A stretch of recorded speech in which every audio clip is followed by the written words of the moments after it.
What's up guys, JJ here, and today we're talking about breeding fish and keeping aquariums for profit.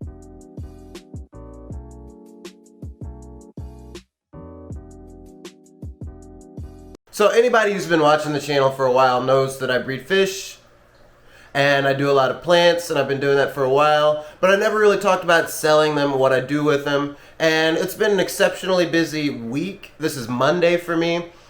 Which means I have a whole lot of orders because I don't ship after Thursday. So I thought it'd be nice to have a little day where I vlog, I go through my routine, and I show you guys what it's like being someone who keeps aquariums for profit.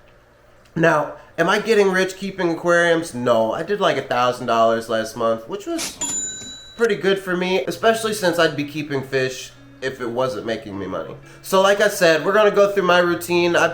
I don't even know how many orders I've got to put out, but I haven't shipped anything since Wednesday, and it's Monday, so all that stuff over the weekend that I didn't want to get stuck in the post office or the warehouse somewhere, we got to get that shipped out today. But first, I think it's important for me to talk about how I got into selling plants and fish in the first place. And it's actually pretty simple. I made the mistake of putting duckweed in an aquarium. I wouldn't say a mistake. Duckweed is great, but I didn't know how fast it would grow. I didn't know what I'd do with it. And I was like, oh my gosh, I've got a 75 gallon that's just covered in duckweed. What am I gonna do with it? And figured out I could sell it for like $5 portions. I was like, okay, this is nice. I think for my first month I made like $50 in duckweed, and I was like, oh, I can do this. I spent that $50 on another tank and started doing other things. And now we are where we are. But yeah, if you're a fish keeper, it's something anybody can do. You just have to, have a little bit of business savvy, figure out how you're gonna do it, and then you gotta put in the work. Now, one of the things I didn't know until I started getting into it is a lot of people wanna breed fish and think they can make a lot of money off of fish. Fish is like the hardest thing. If you're starting out with the intent to like have an aquarium for profit, what you're gonna need is plants and shrimp. Because most of what I sell is not local, it's stuff I can ship, and it's not easy to ship fish, and people don't want to pay the shipping. But I can ship plants for regular shipping, and shrimp I can sell. Actually, that's probably the thing I sell locally the most. People come by and, hey, I heard you got cherry shrimp. I sure do. But the real thing going on today is I have a ton of orders to do. I don't know, it might be like 20 since I last shipped anything Wednesday. So we've got to get all those packed, and I'll show you guys how we kind of do that, and we'll get it shipped off, and that's basically my day. That's how I make money selling fish. Fish and plants and shrimp, because fish is the hardest one to sell, and a lot of people don't know that.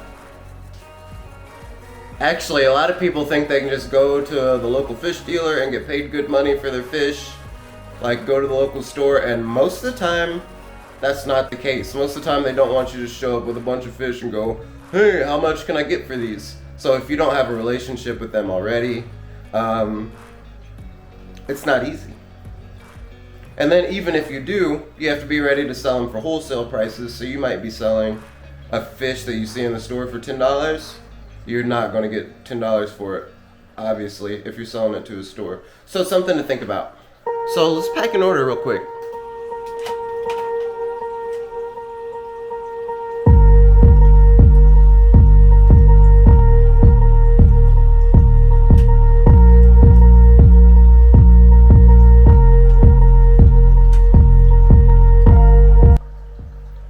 And one thing that's really important to me is making sure I sell plants that are going to be successful for people. So if there's any chance they're melting, then I'll just, if I can nurse them back to health, I will, but I won't sell them. And what's important to me, like the other thing is anything that I go ahead and grow it in water instead of growing them immersed. Big plant farms and nurseries grow them like on land. And then what happens is they start melting back when they get to the store because they have to adjust to being underwater. So I thought it was important with me to make sure people are getting plants that aren't going to melt back, especially like Rotala is a big one that changes completely. So Rotala rotundifolia starts off with circle leaves when it comes from the nursery, and then when you put it in water, those leaves like have to grow long and skinny, and then that's when they start turning red. So if you're getting Rotala rotundifolia from me, you just have what it's supposed to look like in your tank. Like this one got a little loose, it's not as thick as I want, so I'll have to find some stems from something else and make that nice so we're not short selling anybody. And this is actually, I've been wondering, so let me ask the internet, because as much as I see this, when I buy it, it's sold to me under the name Anacaris. When I see it other places, when I hear people talking about it, I hear other people say Elodia. And neither one is a scientific name, they're just two different names. So Anacaris or Elodia, or Agaria densa if you're into scientific names. Which I'm not, actually. I feel like, especially cichlid people, they're big on scientific names because they want people to know, oh, I don't know. It just feels like they just want people to know that they're smart and they've read a Wikipedia page about a fish.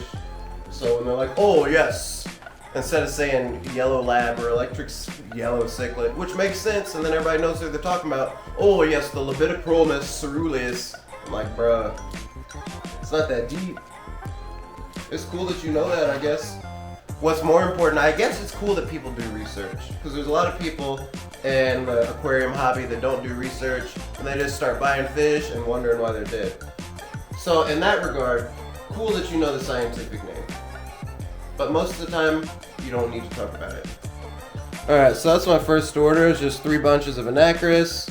We'll wrap this up in paper towel and get it in a bag. Now you don't really want to ship a lot of liquids in regular shipping.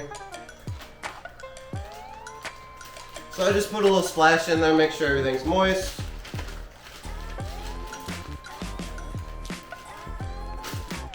Make sure we've got some air in the bag.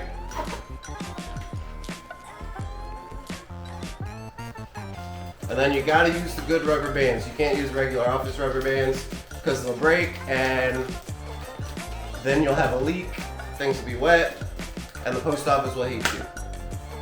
But there you go, that's order number 1. We've just gotta get the shipping label on it and we're good to go. Now I've gotta do that like 20 more times today, so I'm not gonna bore you guys with it. Maybe we'll do like a time lapse or a montage. All right, ready? Go.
So that's it for this one, guys. The rest of my day is just sitting at a computer running my store and editing videos, and I don't think you really want to watch that, but I hope that it was interesting to kind of see the business part of this, because I feel like everybody talks about fish and breeding fish and selling them, but nobody actually shows how it goes.